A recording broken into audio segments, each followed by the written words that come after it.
Hello everyone, welcome back to knowledge for aspirants. तो friends, आज की क्लास में हम पढ़ेंगे vitamins, minerals, water and roughages.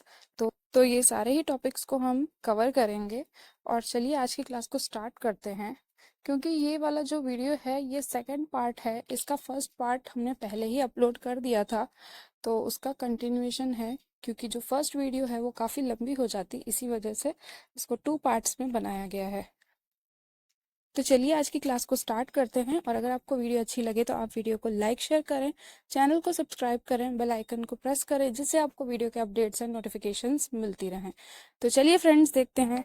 तो देखिए, विटामिन्स क्या हैं। विटामिन्स जनरली ऑर्गेनिक सब्सटेंसेस कहलाते हैं, जो हमारी बॉडी को थोड़ी क्वांटिटी में रिक्वायर्ड होता है। ऐसा नहीं है कि बहुत ज़्यादा विटामिन्स हमारी बॉडी के लिए चाहिए, हमें थोड़े से विटामिन्स ही चाहिए होते हैं हमारी बॉडी के नॉर्मल फंक्शनिंग एंड ग्रोथ के लिए।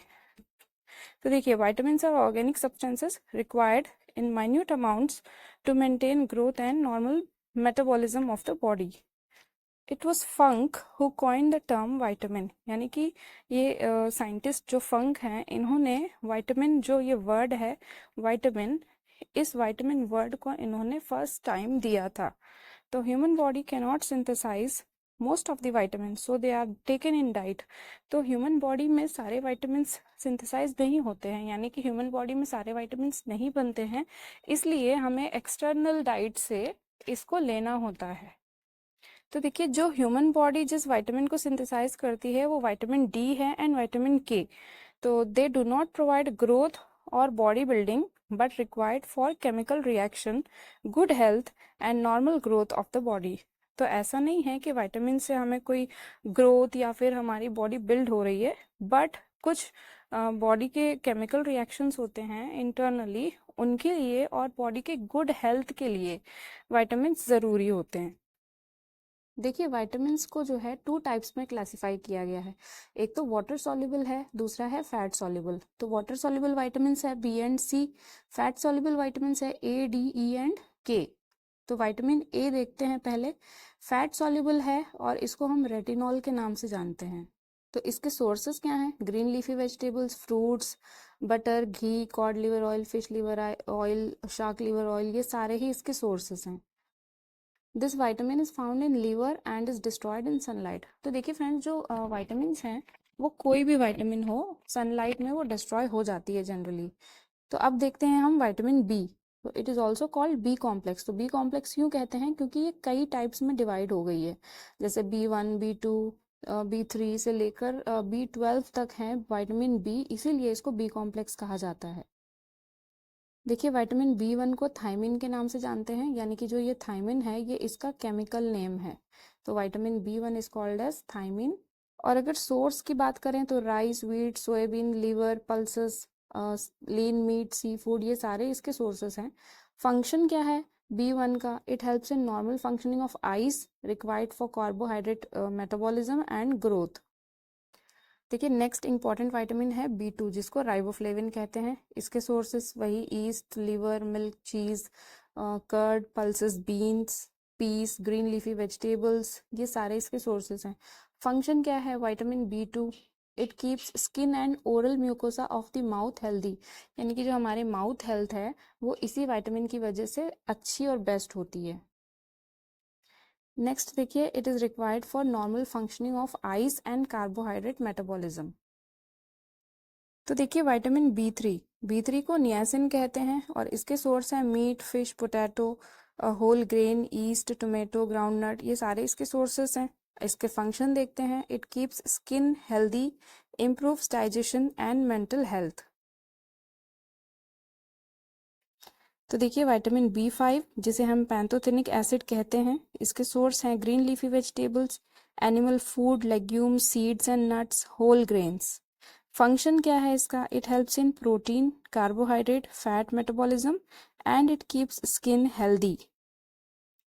तो देखिए, विटामिन B6, जिसको हम पायरिडॉक्सिन के नाम से जानते हैं, इसके सोर्सेस हैं पोल्ट्री, चिकपीस, सीरियल्स, फ्रूट्स और फ्रूट्स लाइक बनाना। तो फंक्शन में देखते हैं, it is required for proper functioning of proteins, carbohydrates and fats.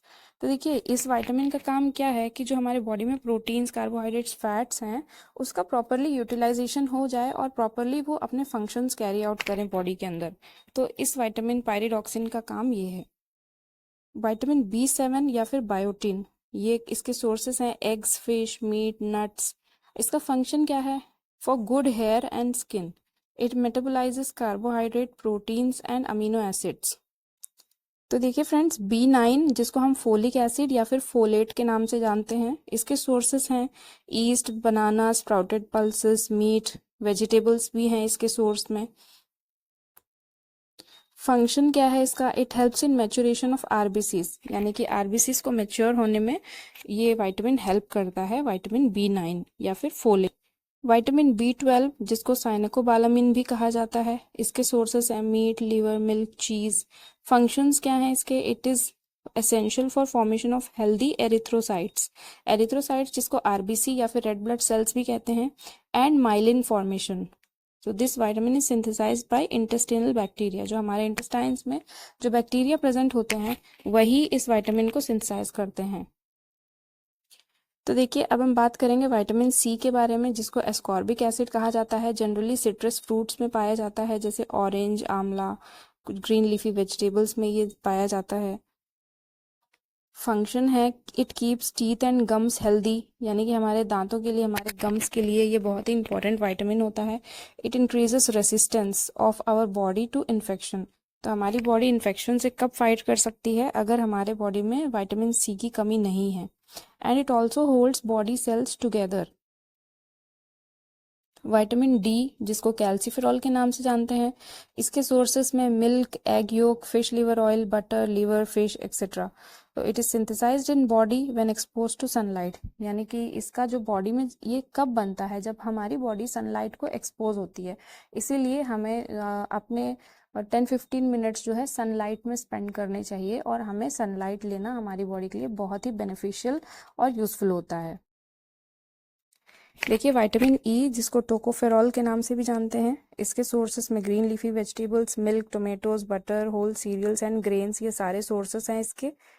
Functions की बात करें तो it acts as an antioxidant, protects lipids of cell membrane, it prevents breakage of RBCs, it is essential for normal functioning of muscles, normal reproduction and protection of liver. तो ये सारे functions हैं।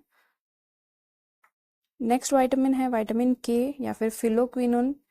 इसके sources में green leafy vegetables, tomato, soybean oil, liver etcetera, ये सारी चीज़ें आती हैं। Function it promotes synthesis of prothrombin in liver. तो ये प्रोथ्रोम्बिन एक प्रोटीन है और ये लीवर में बनता है। It is also required for normal clotting of blood and preventing haemorrhage.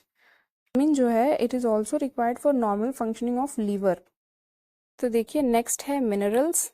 तो मिनरल्स क्या हैं? ऑर्गेनिक सब्सटेंसेस हैं, such as metals, non metals and salts. It is required for normal functioning of body, growth, good health.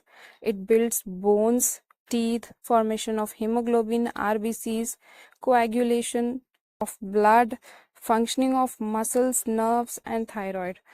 Minerals do not supply energy to body. यानी कि हमें mineral से कोई energy नहीं मिलती है, but they are essential for metabolic activities of the body. तो जो मेटाबॉलिक एक्टिविटीज होते हैं हमारे बॉडी के अंदर, उसके लिए मिनरल्स का होना बहुत ज़रूरी होता है। And for construction of certain tissues, तो कुछ टिश्यूज हैं उसके कंस्ट्रक्शन में या उसके बनने में मिनरल्स जो है हम हेल्पफुल होते हैं। तो देखिए friends, minerals can not be eaten in elemental form, they are toxic and can kill a person, but one of their compounds, sodium chloride, is mineral salt which is harmless and essential for a body. Sodium chloride जो हमारे salt में present है। Humans get most minerals from plant sources. तो minerals को भी 2 types में classify किया गया है, एक है मेजर और मैक्रोन्यूट्रिएंट्स। ये हमारी बॉडी को लार्ज क्वांटिटीज में चाहिए, यानी कि हमारी बॉडी में इनका लार्ज क्वांटिटीज में प्रेजेंट होना ज़रूरी है। For example calcium, phosphorus, sulphur, potassium, sodium, chloride, magnesium, ये सारे ही मैक्रोन्यूट्रिएंट्स हैं और ज़्यादा क्वांटिटी में चाहिए हमारी बॉडी के लिए। नेक्स्ट है माइनर और माइक्रोन्यूट्रिएंट्स। तो इसका जो है हमारी बॉडी में बहुत ही थोड़ी क्वांटिटी में ये हमें चाहिए होता है। एग्जांपल्स में iron, zinc, manganese, copper, cobalt, fluorine, molybdenum, selenium, ये सारे एग्जाम्पल्स हैं माइक्रोन्यूट्रिएंट्स के। कुछ ऐसे भी एलिमेंट्स होते हैं जो हमारी बॉडी में थोड़ी क्वांटिटी में, बहुत ही माइन्यूट क्वांटिटी में चाहिए हमारी बॉडी को, जिसको हम अल्ट्रा ट्रेस एलिमेंट्स के नाम से जानते हैं। इसके भी सोर्सेस हैं milk, meat, fish, eggs, fruits, vegetables and table salt. Examples हैं vanadium, chromium, arsenic and tin. यानी कि बहुत ही ट्रेस अमाउंट, माइन्यूट अमाउंट में ये हमारी बॉडी को रिक्वायर होता है। ज़्यादा क्वांटिटी में इसका होना भी हार्मफुल होता है। तो देखिए रफेज क्या है? एक अनडाइजेस्टेड फाइब्रस मटेरियल कह सकते हैं इसको, जो हमारे फूड में प्रेजेंट होता है। जनरली रफेज उसमें उन सारी चीज़ों में प्रेजेंट होता है जिसमें वाटर कंटेंट या फिर फाइबर कंटेंट ज़्यादा होता है। तो एग्जांपल है cellulose in fruits, vegetables, connective tissue in meat and fish. इन सारी चीज़ में रफेज प्रेजेंट होता है। Vegetables like cabbage, corn etcetera. Function क्या है इसका? इसमें वाटर होल्डिंग कैपेसिटी होती है। It adds bulk to the food and prevents constipation. तो फ्रेंड्स, अगर हम ऐसा खाना खाते हैं जिसमें रफेज की क्वांटिटी ज़्यादा है तो उससे क्या होता है कि हमें जो है बहुत जल्दी हमारा पेट भर जाता है और हम सेटिस्फाई हो जाते हैं, यानी कि हमें ज़्यादा खाना खाने की ज़रूरत नहीं पड़ती है। तो और हम ओवर ईटिंग से भी बच जाते हैं। तो देखिए नेक्स्ट है वाटर। वाटर जिसको ऑर्गेनिक कंपाउंड कहते हैं, और ये हाइड्रोजन एंड ऑक्सीजन एटम से मिल के बनता है। तो ह्यूमन बॉडी में 65 to 75% ऑफ वाटर प्रेजेंट होता है। अब फंक्शंस देखते हैं वाटर के। It regulates the temperature of the body by sweating and evaporation. It's in excreting body waste. Most biochemical reactions take place in aqueous medium. It forms a good solvent. It prevents dehydration. तो water का जो most important role ये है वो ये है कि जो बॉडी के अंदर वेरियस बायोकेमिकल रिएक्शंस, यानी कि कई तरह के बायोकेमिकल रिएक्शंस होते हैं हमारी बॉडी के अंदर, तो उन सब के लिए एक्वेस मीडियम का होना ज़रूरी होता है। तो उसी एक्वेस मीडियम में ही ये सारे रिएक्शंस होते हैं बॉडी में। एंड अदर इम्पॉर्टेंट यूज़ जो है वो ये है कि वाटर से हमारी बॉडी डिहाइड्रेट होने से बच जाती है। It prevents dehydration. तो फ्रेंड्स, आज की क्लास में बस इतना ही बात करेंगे। तो नेक्स्ट क्लास में हम इसी टॉपिक से रिलेटेड इंपॉर्टेंट एमसीक्यूज डिस्कस करेंगे। तो आज की क्लास को यहीं ख़त्म करते हैं और मिलते हैं अपनी नेक्स्ट क्लास में एक नए वीडियो के साथ। तब तक के लिए bye bye and take care.